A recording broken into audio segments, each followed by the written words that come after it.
Assalamualaikum warahmatullahi wabarakatuh. Perkenalkan, nama saya Sri Dianti Asdunggio, program studi S1 Pendidikan IPA jurusan Fisika Universitas Negeri Gorontalo. Hai teman-teman, kali ini saya akan memberikan materi tentang reproduksi bakteri dan jamur secara aseksual dan seksual. Untuk memenuhi tugas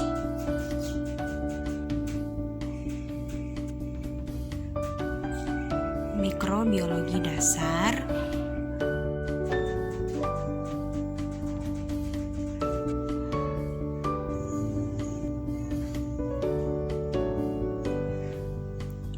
yang diampuh oleh Ibu Winangsi D. Uno, SPD, MKes. Jangan di skip ya teman-teman, tonton terus. Semoga dengan video kali ini pengetahuan kalian bisa bertambah. Yang pertama yang akan saya bahas adalah reproduksi bakteri. Selanjutnya akan membahas tentang reproduksi bakteri secara aseksual.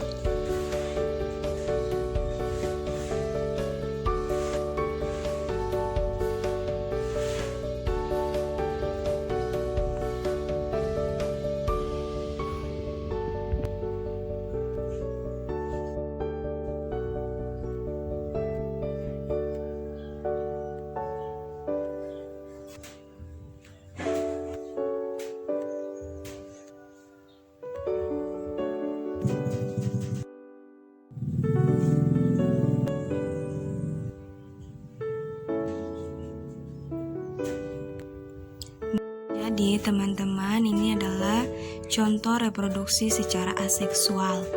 Nah, reproduksi ini biasa disebut juga sebagai pembelahan biner. Jadi teman-teman, ini adalah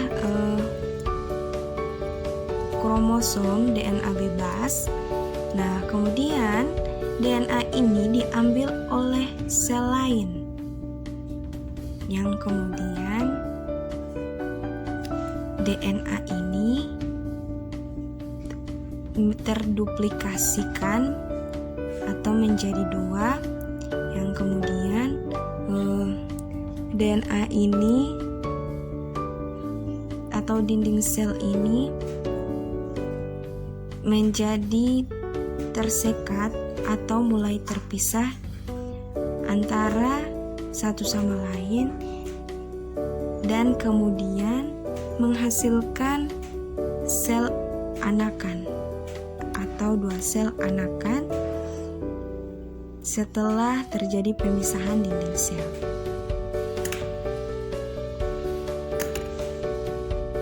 Selanjutnya, reproduksi secara seksual. Reproduksi secara seksual terbagi menjadi 3 jenis, yaitu ada konjugasi, transduksi, dan transformasi. Yang pertama yang akan saya bahas adalah reproduksi secara seksual dalam tahap transformasi.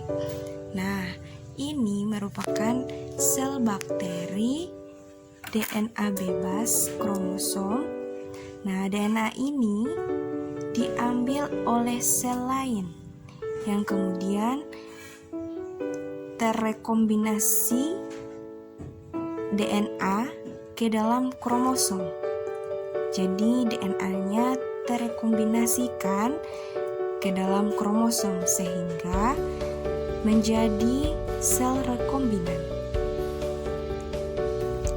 Selanjutnya adalah tahap transduksi. Nah, pada proses transduksi melibatkan peran organisme lain, yaitu virus. Itulah mengapa rekombinasi gen antara dua bakteri dijembatani oleh virus fag atau bakteriofag. Virus yang paling sesuai digunakan untuk proses transduksi ini adalah virus fag temperat. Hal itu karena virus ini mampu bereplikasi secara lipid dan mampu secara lisogenik. Nah, adapun tahapan dalam transduksi ini adalah sebagai berikut. Yang pertama itu bakteriofag menginfeksi bakteri atau bakteri ini diinfeksi oleh virus vek sehingga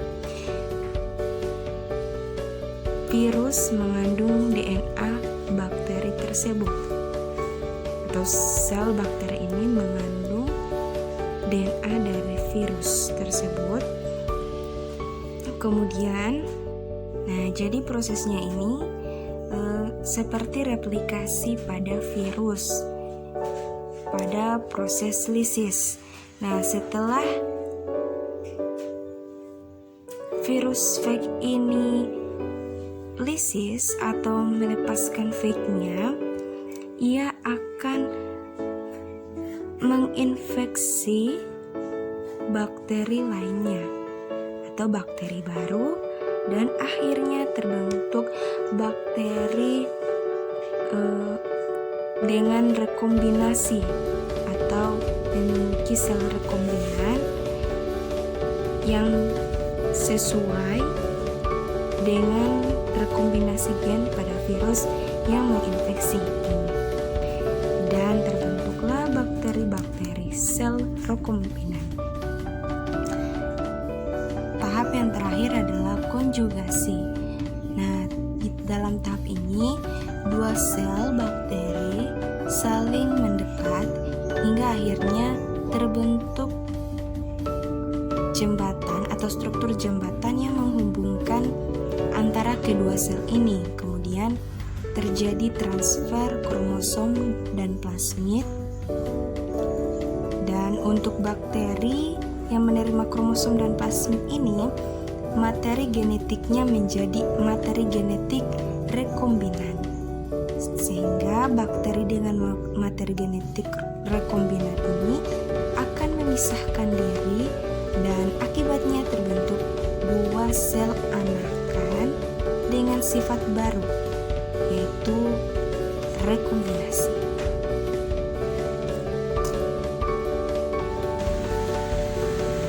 Selanjutnya, reproduksi jamur. Yang pertama yang akan saya bahas adalah reproduksi secara aseksual.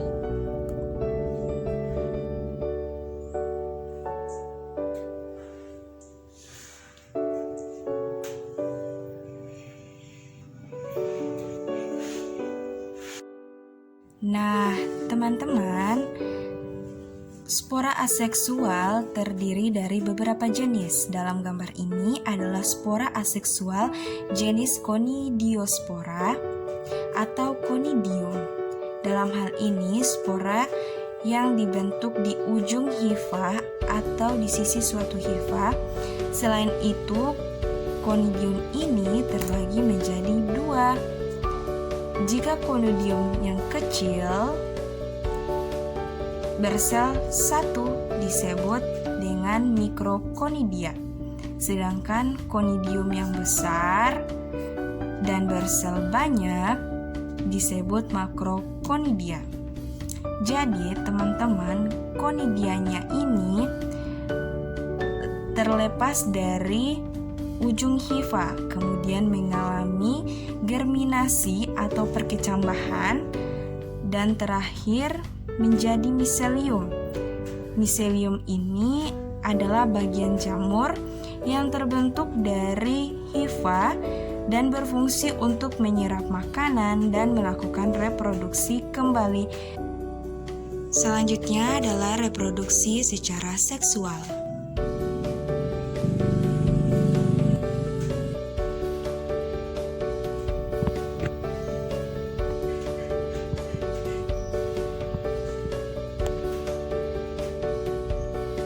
Teman-teman, perkembangbiakan seksual pada jamur melalui beberapa tahap, yaitu plasmogami, karyogami, dan meiosis. Perlu teman-teman ketahui, jamur tidak memiliki alat kelamin. Nah, jika tidak punya alat kelamin, bagaimana jamur dapat bereproduksi? Teman-teman, jamur memang tidak memiliki alat kelamin jantan dan betina. Yang ada ialah hifa positif dan hifa negatif.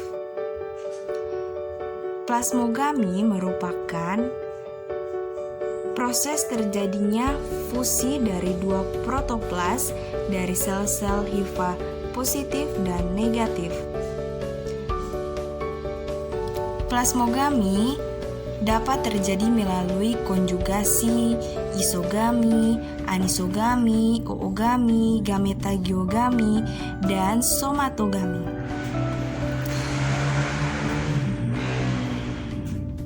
Setelah melalui tahap plasmogami, dihasilkan sebuah sel yang memiliki dua nukleus atau dikarium.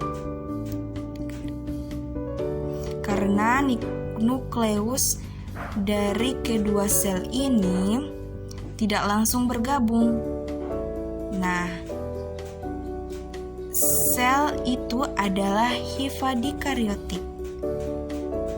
Hifa dikariotik ini adalah hifa yang sel-selnya mengandung dua inti atau dua nukleus dikarion akibat terjadinya plasmogami sebelum berlangsungnya kariogami. Perlu teman-teman ketahui, pada beberapa jamur, periode dikarion ini berlangsung lama. Selanjutnya, dua nukleus itu atau hifa dikariotik ini mengalami kariogami atau penyatuan nukleus yang menghasilkan sel nukleus diploid yang disebut zigot. Setelah terjadinya kariogami, zigot yang terbentuk segera melakukan pembelahan meiosis dan menghasilkan spora-spora seksual yang haploid, yaitu spora-spora ini sering disebut juga meispora, dan menghasilkan 4 nukleus haploid. Kemudian mengalami mitosis yang tadinya 4 nukleus haploid menjadi 8 nukleus haploid dan menjadi askospora yang kemudian mengalami germinasi atau perkecambahan. Perlu teman-teman ketahui, askospora sendiri adalah alat perkembangbiakan askomikota. Setelah mengalami germinasi atau perkecambahan, kemudian menjadi miselia atau miselium yang berfungsi menyerap makanan dan melakukan reproduksi, yang kemudian akan tumbuh menjadi hifa positif dan hifa negatif kembali, dan dari situlah reproduksi seksual berlangsung. Demikian, itulah pemaparan materi dari saya. Semoga ilmunya bermanfaat. Wassalamualaikum warahmatullahi wabarakatuh.